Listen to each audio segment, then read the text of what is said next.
Hello friends, how are you. तो start करते हैं अमेरिका की खबर के साथ, जिसमें डोनाल्ड ट्रंप साहब जीत चुके हैं। अब दोस्तों, डोनाल्ड ट्रंप साहब जीत चुके हैं, इसका हमारे स्टॉक मार्केट पे या हमारे म्यूचुअल फंड्स पे क्या असर पड़ेगा दोस्तों।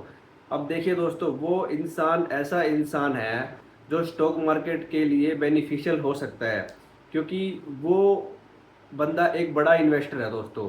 उसकी भी कुछ कंपनीज है जो अमेरिकन स्टॉक मार्केट में लिस्टेड है। अब वो ये नहीं चाहेगा कि अमेरिकन मार्केट नीचे जाए, और हमारा मार्केट चूंकि अमेरिकन मार्केट पे ही डिपेंड रहता है तो वो भी नीचे जाएगा।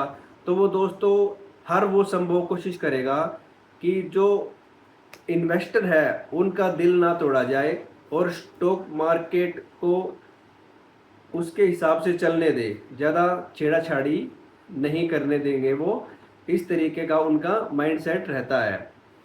अब बात करते हैं दोस्तों, अब वो भी एक बड़े इन्वेस्टर है दोस्तों अमेरिका में, क्योंकि उनकी उनकी भी कई कंपनीज है जो अमेरिकन स्टॉक मार्केट में लिस्टेड है। तो वो ये नहीं चाहेंगे कि उनकी कंपनी को लॉस हो दोस्तों, तो वो शेयर मार्केट को ऊपर ही रखना चाहेंगे। अब चूंकि वो शेयर मार्केट को ऊपर रखना चाहेंगे तो अमेरिकन स्टॉक मार्केट गिरेगा तो सही, क्योंकि शेयर मार्केट अल्टीमेटली काम तो करता है अपनी अर्निंग्स के ऊपर। कंपनी की जो अर्निंग आती है दोस्तों, उसी के ऊपर शेयर मार्केट काम करता है। अगर उस कंपनी का प्रॉफिट अच्छा होगा तो उस कंपनी का शेयर प्राइस भी ऊपर बढ़ेगा।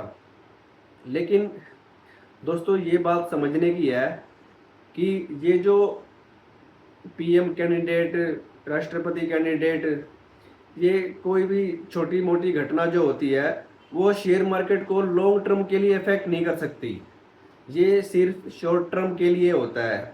अब मैं एग्जांपल दूं तो जैसे ही ये खबर आई कि डोनाल्ड ट्रंप साहब जीतने जा रहे हैं या जीत चुके हैं, हमारा मार्केट भी एकदम से बढ़ गया। आज बात करते हैं 6 नवंबर 2024 की, तो हमारा मार्केट भी अच्छा खासा ऊपर था दोस्तों। ठीक है, तो ये शेयर बाजार के लिए शॉर्ट टर्म के लिए तो अच्छा है, लेकिन लॉन्ग टर्म में कंपनीज की जो अर्निंग्स है वही शेयर मार्केट को ऊपर उठाए रखेगी दोस्तों। ये बात आप समझ के चलो, क्योंकि अब ये देखिए 2000 में, सन 2000 में डॉट कॉम बबल आया था। 2008 में भी हाउसिंग हाउसिंग बबल आया था। तो देखिए उस टाइम पे मार्केट कितना गिरा था दोस्तों, बहुत ज़्यादा गिरा था। और 2020 का टाइम है जब कोविड आया था। तो ये जब इम्पैक्ट होता है तो शेयर मार्केट गिरता जरूर है, या कोई अच्छी खबर आती है तो मार्केट बढ़ता जरूर है, लेकिन लॉन्ग टर्म में ये शेयर मार्केट को अफेक्ट नहीं कर सकते दोस्तों। लॉन्ग टर्म में शेयर मार्केट इकोनॉमी पे चलती है दोस्तों, इकोनॉमी पे।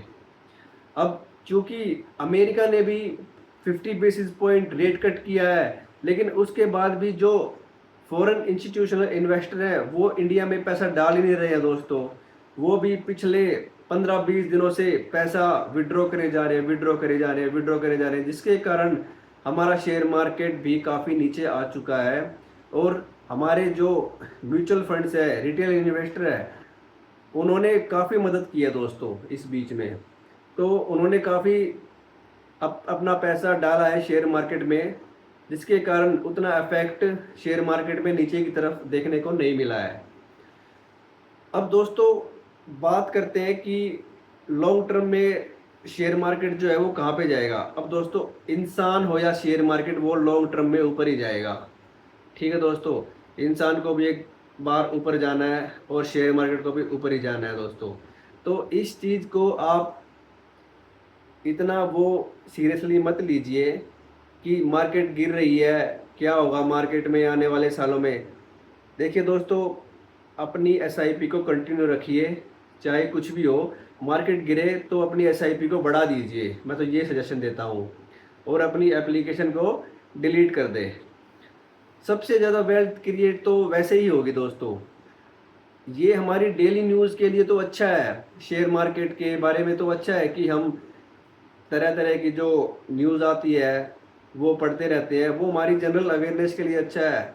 लेकिन अगर हम इन न्यूज़ को कुछ बना के, अगर हम अपने इन्वेस्टमेंट डिसीजन को डेली के डेली डिस्टर्ब करेंगे तो लॉन्ग टर्म वेल्थ दोस्तों क्रिएट करना बहुत मुश्किल हो जाता है दोस्तों, बहुत ज़्यादा मुश्किल हो जाता है। तो इसी को ध्यान में रखते हुए जो मार्केट अब ऊपर की तरफ जाएगी, अब दोस्तों इसमें दूसरी बात ये आती है कि इसमें लमसम इन्वेस्ट करना मना है। इसमें लमसम इन्वेस्ट मत कीजिए दोस्तों, अपनी एसआईपी को कंटिन्यू रखिए। हाँ, जब मार्केट थोड़ा बहुत गिरती है तो उसको आप अपनी एसआईपी को स्टेप अप कर सकते हो, 500, 1000, 2000 रुपये उसमें डाल सकते हो, उसमें कोई दिक्कत की बात नहीं है दोस्तों। अब दोस्तों बात कर लेते हैं कि जो डोनाल्ड ट्रंप साहब स्टॉक मार्केट के लिए इतने बेनिफिशियल क्यों हो सकते हैं दोस्तों। अब देखिए दोस्तों, जो बाइडन साहब थे डेमोक्रेटिक पार्टी के, वो ये चाहते थे कि ये युद्ध रुके ना, जो ये यूक्रेन और रशिया का वार है और जो ये इज़राइल और ईरान का वार है या इराक का वार है, ये चलता रहे। क्योंकि दोस्तों ये डेमोक्रेटिक पार्टी के नेता जाने जाते हैं युद्ध कराओ और अपने हथियार बेचो। ठीक है दोस्तों, अमेरिका पे वैसे ही दोस्तों बहुत ज़्यादा कर्जा हो चुका है, बहुत ज़्यादा कर्जा। और वो जैसे यूक्रेन तो कुछ है ही नहीं दोस्तों रशिया के सामने। ठीक है, तो जो बाइडन साहब थे, या ये कहिए कि जो रिपब्लिकन ये डेमोक्रेटिक पार्टी के जो बाइडन साहब थे, ये यूक्रेन को काफ़ी हेल्प कर रहे थे दोस्तों, बहुत ज़्यादा हेल्प कर रहे थे। तो जो ये डोनाल्ड ट्रंप साहब है, ये ऐसा नहीं करेंगे। ये यूक्रेन को बोल देंगे कि अब हमारे बस की नहीं है आपको पैसा देना, आप अपना काम खुद से करिए, आप जाने आपका काम जाने। ठीक है, हम आपको पैसा नहीं देंगे, हथियार नहीं देंगे। तो ये दोस्तों युद्ध रुक जाएगा दोस्तों, अगर हम इसकी बारीकी को समझे तो। अब युद्ध रुक जाएगा दोस्तों तो इन्फ्लेशन कम हो जाएगा दोस्तों। अब इन्फ्लेशन कम हो जाएगा दोस्तों तो रेट कट डाउन आ जाएगी दोस्तों। रेट कट डाउन आ जाएगी दोस्तों तो कारें, घरों की जो भी ये जो चीज़ें होती है, इनकी डिमांड बढ़ जाएगी दोस्तों। अब एक जो इंटरेस्ट रेट 9 पे मिलता था और एक इंटरेस्ट रेट 7.5 पे मिलेगा, तो 7.5 पे इंसान लेगा ना दोस्तों, तो उसमें तो कोई सोचने की बात ही नहीं है। तो इंटरेस्ट रेट जैसे ही नीचे आती है स्टॉक मार्केट के लिए, वो अच्छा साइन माना जाता है दोस्तों। क्योंकि लोग परचेजिंग करना स्टार्ट कर देंगे, लोग परचेजिंग करना स्टार्ट कर देंगे तो लोग कंपनीज का सामान ही तो खरीदेंगे, तो वो कंपनी अच्छा प्रॉफिट करेगी दोस्तों। तो इसी तरह से ये स्टॉक मार्केट काम करता है दोस्तों।